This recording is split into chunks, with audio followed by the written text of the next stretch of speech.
All right, so let's get into it. Let's look at this.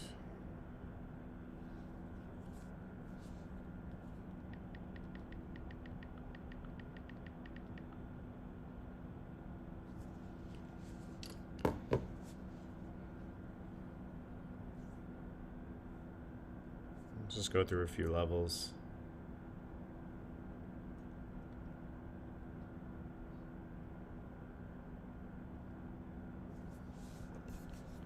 Let's make a quick goal.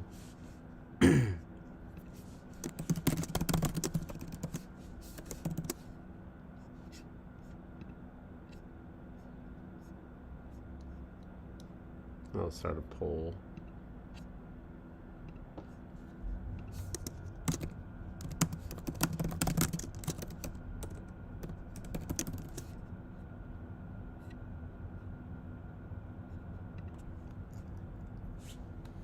What's going on, Joshua? How we doing, man? Thanks for joining. I'm gonna just go over some quick levels. You can hear me all right? Just want to make sure.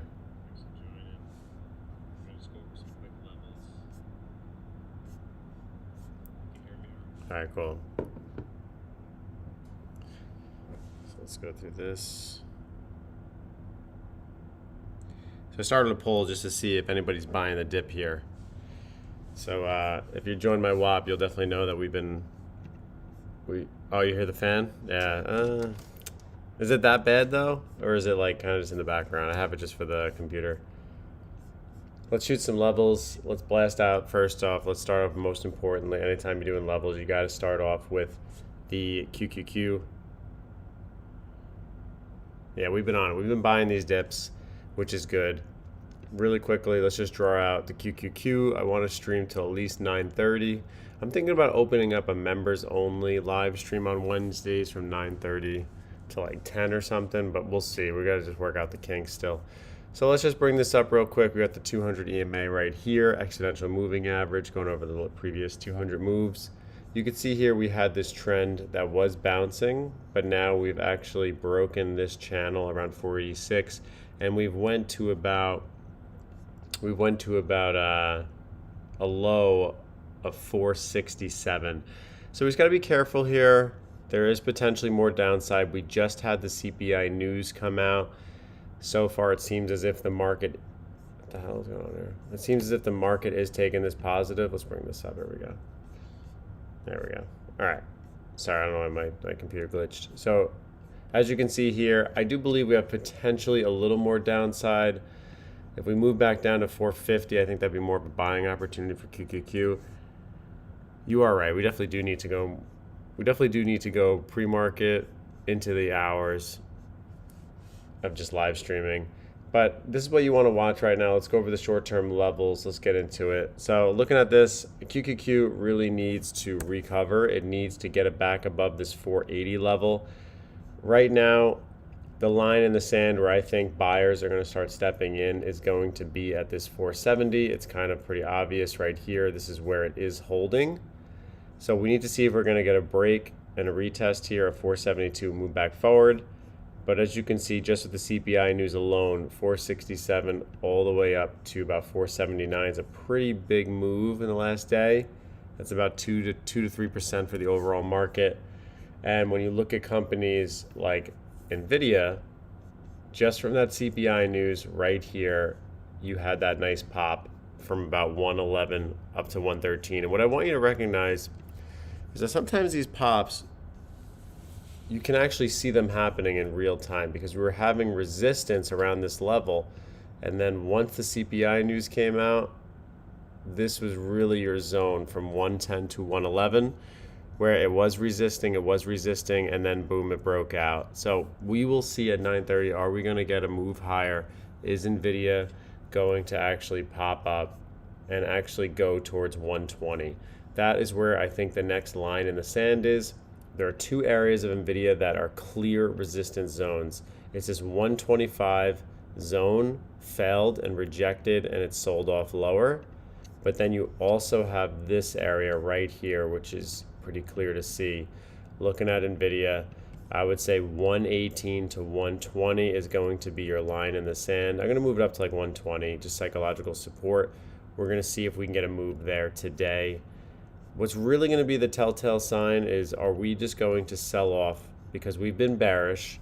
Are we going to get that sell off? RSI is up at 71 right now. You have to be very careful going long right now. I've been buying in the WAP long term. Everybody that's joined my WAP knows what positions I've been buying. If you want to see that, check out the WAP in the link in the description below. But we have another 4% move back up to at least 119, 5% to get back up to 120. If you're looking to short this, look for that move moving forward. Look for this to pop up to here. And if you're going to short NVIDIA, I would personally be waiting for the 120 to 118. See how it does as a consolidate, and then look for the move back down. You got to look for these moves to short at this point. The market has been, the sentiment has been low. Google is one of my favorite stocks. We've been adding to them, obviously, in the portfolio. I believe that they are starting to find some support here around 160. If you just go on the 5-day chart, you can see at 161. It was holding, which is nice. It had a nice pop-up moving forward from there. So definitely keep an eye on that. And if you're going to play the Google bounce, very easy to follow stop loss on this. Obviously, you could wait and have a massive rejection at 161. But if you're going to buy, you need to start saying, okay, well, we've had a ton of selling pressure. We are down year to date. If you look at year to date on Google, it's pretty nasty. This is why I'm buying like crazy at these levels. 206 all the way down to 161 is a 22% pullback. So now the way I look at it is, obviously Google's not going anywhere. You have this support on the 6-month chart hitting around here, the 160 to 165. This is why at the WAP I've been just notifying you guys, showing you how much I've been buying at these levels. And what I'm doing is waiting to see, are we going to hold this 164 level? So if Google pulls back, just pay attention and watch how it does around the 164 to 165 level. That's going to give you an idea. All right, so just be aware of that. Resistance, we can see it's up ahead right around here at 173, 172. That's where we're looking for. So there definitely is a movement. But I'm telling you, when you get this CPI news, you just have to be really careful. The news can pop up just like this. Like look at Intel. It went all the way from $19 all the way up to 21 and just pulled all the way back. So you're going to find out real quick, is the market still bearish? Is it just going to keep selling off? Was this just a fake bounce with the CPI, just with the algos? And then let's just go through the order here. We did QQQ, we looked at Intel, Google. We're going to look at Meta real quick. I like Meta at the 600 level. I'm not against anybody that wants to continue to dollar cost average in. I just think you need to be smart about this. And this is where you actually need a stop loss. Look at this drop right now. You have a potential to move all the way back down to about, I would say around 440, 450. It's another 25% pullback if the market really starts to pull back. You have to remember, you're looking at Meta on this ascending triangle. Look at this trend channel you have here from 87 all the way here. This is where you are trading within. So you were trading bullish long term from 2023 for the last 2 years, going like this. Now you are trading this bottom channel here at 600. And just to put things into perspective, I just want you to see this with Meta, because everybody likes to buy high and sell low, I've noticed. So you have 115 all the way up to this. That's a 537% move is what you've had in the last 2 years. Now, if you look at 740 down here, it's only a 20% pullback. So just be careful with Meta. If you want a dollar cost average in, sure, use 10 or 20% of the amount that you're going to allocate in, but I would be cautious. I'm still not buying Meta at these levels. I do like the 6-month support here, where you do have resistance at 600. But let's just see how this week plays out. Give it one more week. Let it prove to you that it's going to break this trend. Because right now, you have a clear resistance line like this. So you need to see this stock make higher lows. Higher lows means holding the 615 range and then start making its move back up to 650. So definitely be cautious when you're trading Meta. If you're going to go long on them, look for your long pullbacks. Look for your 625 back down to your 605, 603, and then look for that bounce back up. So 2 to 3% from where it's at 625 right now. NVIDIA, we reviewed this level already. Just look at it. You're watching this, the 113. Let's see if we can go back up to 120. Now let's look at SMH. This is a semiconductor ETF. This is a good indicator. We've had some nasty breakouts to the downside.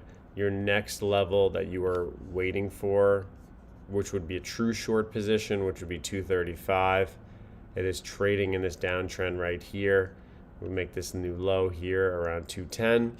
So what you're gonna need is a higher low here. You gotta hold this 220 level. If you can hold the 220 level, then you can make a move back up to 235, 5-6%.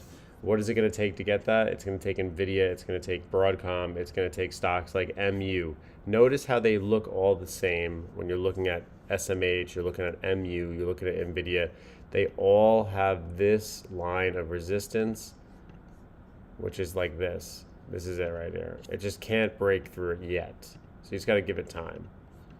So right now you have this resistance. Let's see if it breaks out of this $90 range, MU, and it's gotta get above this resistance at $97 to make that move back up to about $100 per share. But right now it's just choppy. So market is very weak. Let's go over Tesla, just to put things into perspective. 488 all the way down to about 224. That's a 54% decline. Just showing you that. That's pretty nasty. Then I think the resistance that would be clear is when we look at this on the 1-year chart, I just want you to see how ugly this looks. This is where we're approaching, which is support around $215 per share. I do believe there's more downside coming for Tesla. I've been buying the dip on these guys, but I'm willing to buy more. I just feel like I can't respect myself if I don't buy around these levels when it was just $500 per share. We need to get above the 250 mark, get above the psychological 250, if you think about that. So the 2-3%, if we can hold that psychological line in the sand, I think Tesla has a move all the way back up to about, I would say, 265. So it's just got to get there. Just got to give it time. Next, let's take a look at, I want to go over Chipotle. This is a very popular stock, and I want you to see what I see. So let me just show you real quick. I'm Joshua Young, this one's for you. I know you love Chipotle. Looking at the 1-year chart on it, where's the trend? The trend is down. You can see you had this massive sell-off from 66. You had this long-term, you could say long-term bear flag pretty much. I mean, you could see it right here. Right here is where you had it. You had this sell-off right here. Right now you're selling to, you're getting buyers coming at the $50 range. It's pretty obvious why you're getting these buyers. You could see it right here. There's support around $50. But I just want to show you what I see. Just see how this plays out. This is using the 1-month chart. What I see is a giant bear flag forming. So you really need to be careful looking at this guy, because if you're looking at Chipotle, and I know Jay Young loves this stock, he's a long-term buyer, he buys Chipotle every week most likely. Just be very careful with this. This is setting up for what I say is like a A+ setup when it comes to a short. You have resistance at the $50 whole level, right? Let's just say $51. So you can see it right here. You have this bear flag forming. It's consolidating in this range. The way that this becomes invalid is if you see Chipotle do this. It pops up, and then it holds this 51 level, and then it blasts back up. This is what you're looking to deny and say, okay, Trading Simplified was wrong. That's a wrong move, which would be excellent. I'd rather be wrong on this. But what I'm worried about is seeing this happen. It's going to test here, and it's going to sell back down and make new lows. It's going to retest the 48. So we're going to see which way it's going to go, but this is what I'm looking at with Chipotle, so just definitely be careful with that. I know you're saying $30 for Chipotle. If you're looking at Chipotle for $30, you just got to be realistic about it. I mean, look at this $30 range you're looking at. Something's got to go wrong fundamentally with this company, I think, if it's going to go down to $30. I think if you break this 48 level, I think it's fair to say, Jay Young, that you're moving down to $42 to $40. I could see that. So just be careful. I just see this bear flag forming. I mean, it just looks clear as day to me. And you're either going to have this move back up to retest 52.5, or it's going to die. Let me just see here. So Jeremy West, waiting for Tesla to go before 200. Yeah, I mean, that's a good thing. I mean, I've been nibbling. I'm not going to lie. I'm buying at 220, 230.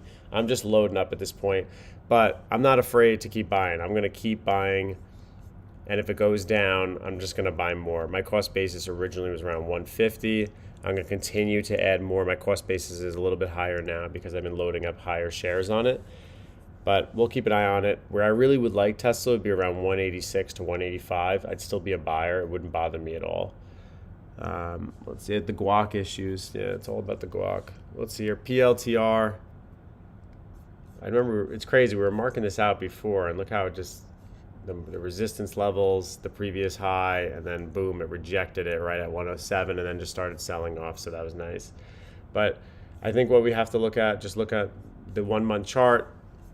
It's clear to see 71 has a nice line in the sand for PLTR. This is a stock that I do not go long on. I used to trade this stock when it was $7 to $10. Yeah, 180 would be nice, Jeremy. If you want to go for PLTR, I'm totally for it. I kind of understand, but you just have to be very careful and just realize you need to put your stop below this $75 range. If PLTR breaks this $75 range, you're definitely in trouble. So definitely be aware of that. I'm going to go over just 3 more stocks. I'm going to end the stream. If there's something you want specifically, just please message it in the chat so we can get it through. AMD, it is starting to show some signs of life, but what does it got to reclaim? That psychological whole dollar, $100 per share. If AMD can get above $100 per share, I see a long on this very easily. And it's very, you just, $100 line in the sand. If it can't hold it, just cut the loss. No problem. Taking a look, Amazon. Amazon was a stock I considered buying. I actually didn't add it to the portfolio yet. I want to see if there's more downside. I feel like I'm waiting just for a little more splurge coming out here. I want to see this come down to about 185. And I know I'm being very picky with Amazon because I'm looking at this and it has sold off from 242 all the way down 21%. That's a big pullback. So we've been buying the other big caps. So we'll see. QQQ, just the triple Qs. I think we just see a lot of weakness. I mean, I look at QQQ. We had that nasty pullback from 540 all the way down to 471. Looking at it here, down 13%. It's a big pullback. I'm hoping we can get this line in the sand on QQQ. I want to see it come back to 450. 450, I'm going to be loading the boat on QQQ. That is what I'm waiting for. So we'll see if it holds up. I mean, right now it got a nice pop at CPI. I'm going to watch and see what it does at the open. Is it going to break and go down to about 467? All right, guys, last stock, I just want to review it, is SoFi. This is why you have to be very careful when you buy these fintech companies. You know, everybody was at $18 when I'm reviewing this on the live stream saying, I'm buying at 18, I'm buying at 15. You just got to be very careful. We mark out these levels. I marked this out before. And I was like, you have to be careful. Around $10, $11 is really where I'd be looking. Because these companies have to prove themselves. They're still new. They're not Google. They're not NVIDIA. They're not companies that are making bazillions of dollars. Just be very wary. If you're going to play this stock, I'm looking for the short entry on this. I'm looking for the resistance around $13 to $14, and I'm going to buy puts on it. Looking for that move back up. It had a nice move from $10 up to $12. If we can get back up to around 13.5, I could see a move to the downside. All right, last stock, TSCO, I'm sorry, Tractor Supply, consolidating in this form. I definitely would be careful. As long as it holds this $50 range, you're okay to go long on this, but the second it breaks $50, you got to get out of this position. It's trading at the bottom of the trend channel. Just be cautious looking at it right here. This is what I'd be looking at right here. So you're trading within here, and if it breaks this $52, you are headed down to $50 per share. So definitely be aware of that. I would not be a buyer of this. It's proven that's good long term, but just look at the long term trend chart right here. Let's see if we can get a touch here eventually, get to about $50 per share. Be very careful at that level. If it breaks, it's going to go. Yeah, BBAI, this is a stock we bought as part of the WAP, and it hasn't been working out. I own this company at $7 per share, so I'm down like 50, 60% on this. This was supposed to be the move. It never happened. It rejected and sold off. So that was proven to be a bad. Good thing we made that less than 0.25% of the portfolio. All right, guys, I'm going to go start trading this market. I'll message you guys in the WAP that are joined there. Thanks for joining. I appreciate you guys tuning in. Yeah, we're not selling BBI. We're holding.